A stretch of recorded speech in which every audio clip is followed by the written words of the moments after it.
back to my channel. If you are new viewer, please subscribe my channel for more videos. आज हम बात कर रहे हैं कि क्या किसी लड़की का या किसी महिला का पीछा करना अपराध है। क्या हम कोई अगर पुरुष या कोई लड़का या कोई आदमी किसी लड़की या महिला का पीछा करता है तो वह क्राइम हो जाता है। तो इस सब को हम समझेंगे, साथ ही समझेंगे कि जो पुराना आईपीसी था, आईपीसी में कौन सा सेक्शन इससे रिलेटेड था और अब जो नया भारतीय न्याय संहिता 2023 आया उसमें कौन सा सेक्शन है। तो समझते हैं वन बाय वन। अगर आप मेरे चैनल पर नए हैं तो प्लीज सब्सक्राइब मेरे चैनल। तो जे सेक्शन 78 बीएनएस यानी कि भारतीय न्याय संहिता 2023 का कहता है कि पीछा करना जो है अपराध है। किसी महिला या लड़की का पीछा करना अपराध है, लेकिन कब अपराध है और कब यह अपराध नहीं माना जाएगा। किसी का पीछा करना कब अपराध है और कब नहीं माना जाएगा, इसके बारे में आज चर्चा करेंगे। और पुराना जो लॉ था आईपीसी का, इंडियन पेनल कोड का, उसका सेक्शन 354D जो है इसके ऊपर बात करता था। तो अब जो नया सेक्शन है, जो लॉ स्टूडेंट है या कोई एग्जाम की प्रिपरेशन कर रहे हैं, उनके लिए ये याद रखना जरूरी है कि पहले जो सेक्शन 354D था आईपीसी का, वो अब सेक्शन 78 हो गया है बीएनएस का, यानी कि पीछा करना। तो यदि कोई पुरुष, any man who follow a woman and contact and attempts to contact such woman, यानी कि किसी महिला का उसके व्यक्तिगत जो वह मना कर रही है किसी चीज को या किसी चीज के बारे में आगे बढ़ाने से, उस काम को आगे बढ़ाने से मना कर रही है, उसके बावजूद वह कोई पुरुष या कोई आदमी क्या है उसका पीछा करता है उस अन्योन क्रिया को आगे बढ़ाने के लिए, उस महिला द्वारा स्पष्ट रूप से अनिच्छा प्रदर्शित करने के बावजूद कि वह क्या है किसी तरह से कोई अट्रैक्शन दिखा रहा है कोई व्यक्ति किसी महिला को, और वह मना कर रही है और वो भाग रही है और उसके वो पुरुष पीछे कर रहा है, उसको फॉलो कर रहा है, तो बार बार पीछा करता है या उसको स्पर्श करता है, किसी तरह से छूता है, उसको पकड़ता है या उसे छूने का प्रयत्न करता है, तो ये सारा कुछ क्या है पीछा करने के जो धारा है सेक्शन 78 के अंतर्गत आ जाएगा। अगर कोई महिला किसी काम को करने से मना करती है या किसी तरह की अपनी इच्छा को मना करती है कि मैं ये काम नहीं करूंगी, उसके बावजूद अगर वो कोई पुरुष जो है उसका पीछा करता है, बार बार पीछा करता है या उसको छूने की कोशिश करता है, उसे पकड़ने की कोशिश करता है, तो ऐसा क्या है, उसे कहा जाएगा कि वह पीछा करता है। Following A women and contracts or attempt to contact such women to foster personal interaction repeatedly dispute a clear indication of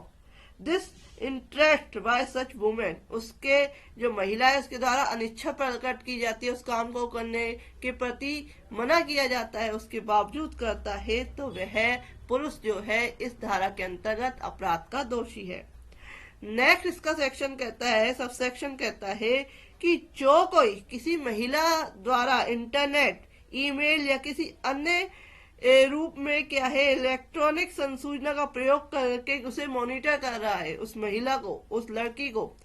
तो उस केस में भी वह क्या है पीछा करने का अपराध कर रहा है। यानी कि वह इंटरनेट के थ्रू, सोशल मीडिया के थ्रू, ईमेल के थ्रू या किसी इलेक्ट्रॉनिक व्हाट्सएप या किसी भी चैट, मैसेंजर, किसी के भी थ्रू क्या है उसका पीछा कर रहा है, उसको मॉनिटर कर रहा है कि वो क्या कर रही है, कहाँ रहती है, कैसे करती है, सारा कुछ अगर मॉनिटर कर रहा है, तो उस केस में भी जो व्यक्ति है वो इस सेक्शन के अंतर्गत अपराध कर रहा है और इस पे कंप्लेन हो सकती है। लेकिन साथ ही साथ समझेंगे कि ऐसा पीछा करना, किसी महिला का पीछा करना, उसको मॉनिटरिंग करना कब अपराध नहीं माना जाएगा। तो इस सेक्शन के परंतुक में कहा गया है, provided that such conduct shall not amount of stalking if a man who purpose to prove that, यह प्रूव कर देता है कि वह पीछा किस कारण से, किस वजह से, किस सही रीजन से कर रहा है। जैसे कि है कि ऐसा कोई अपराध के निवारण के लिए कि वह कोई ऐसा क्राइम हुआ है जिसके लिए वह उस महिला को मॉनिटर कर रहा है कि क्या वह उस अपराध में शामिल है कि नहीं है, या यह पता लगाने के प्रयोजन के लिए कि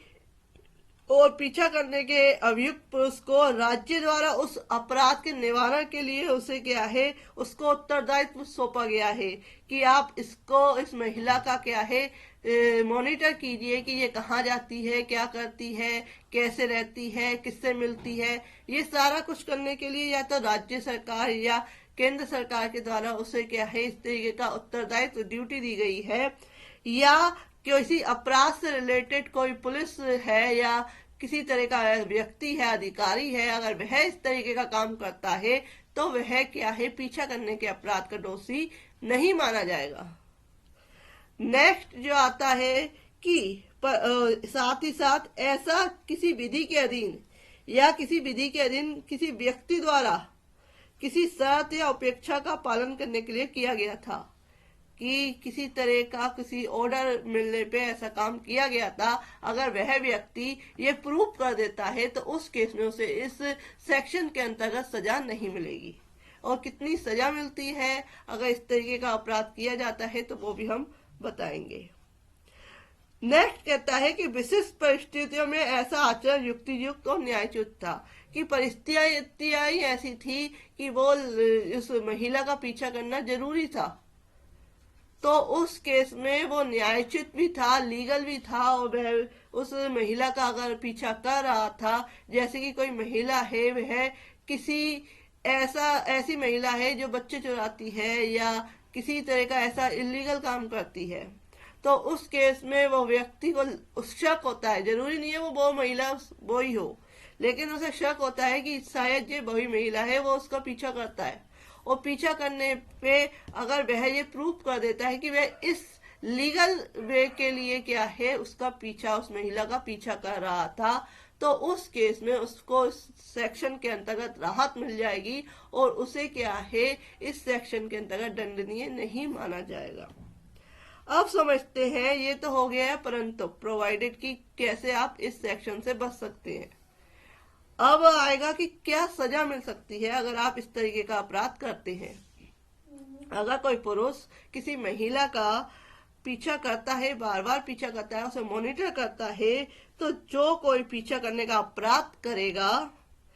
वह प्रथम दोष सिद्धि पर, यानी फर्स्ट टाइम अगर वो पकड़ा गया है ऐसे काम में, तो वह दोनों में से किसी भारतीय कारावास जिसकी अवधि 3 साल तक की हो सकेगी उससे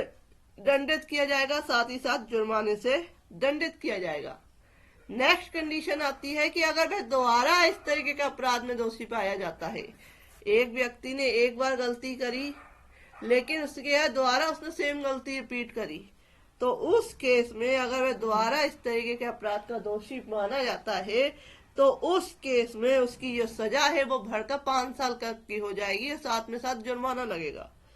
तो whoever commits the offense of stalking shall be punished on first conviction with imprisonment of either description for the term which may extend to 3 years and shall also be liable to fine,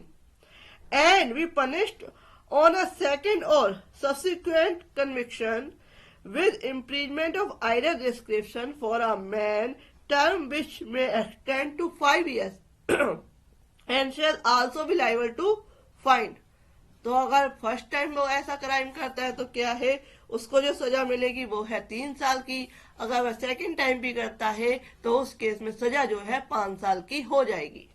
तो ये बताया गया इस section के अंतर्गत कि अगर कोई महिला इस तरीके की कंप्लेंट करती है तो उसमें उस जो व्यक्ति है, जो पुरुष है, उस आदमी को क्या है, सजा मिल सकती है। तो बहुत सारे लॉज बने हुए हैं महिलाओं की सुरक्षा से रिलेटेड, और बहुत इसका कई बार इसका मिसयूज भी होता है लोगों का, लेकिन कई बार ये बहुत इम्पोर्टेंट होते हैं। अगर कोई आपका पीछा कर रहा है तो उस केस में आप इस लॉ का यूज करके उस व्यक्ति के खिलाफ कंप्लेंट करा सकते हैं। और अगर आप किसी तरह के एग्जाम की तैयारी कर रहे हैं तो आपको ध्यान रखना होगा कि जो सेक्शन 354D IPC का था इंडियन पेनल कोड का, वो सेक्शन 78 BNS हो चुका है, जो कि पीछा करने के अपराध का दोषी से रिलेटेड जो ये सेक्शन बताया गया है। तो मैंने आपको इस वीडियो में बताया कि किस तरीके से ये सेक्शन यूज किया जा सकता है और कब इस सेक्शन से बचा जा सकता है। तो फ्रेंड्स, अगर आपको मेरी ये वीडियो पसंद आई हो, if you like my video, please like share and subscribe my channel. और आप मेरे चैनल की प्लेलिस्ट में जाकर अदर वीडियो, बहुत सारी वीडियोज मैंने बनाई हुई है, मेरी 1200 से ज्यादा जो है वीडियो यूट्यूब पे अपलोड है, वहां से आप मेरे चैनल की प्लेलिस्ट में जाके बहुत सारी वीडियो देख सकते हैं। Thank you for watching this video.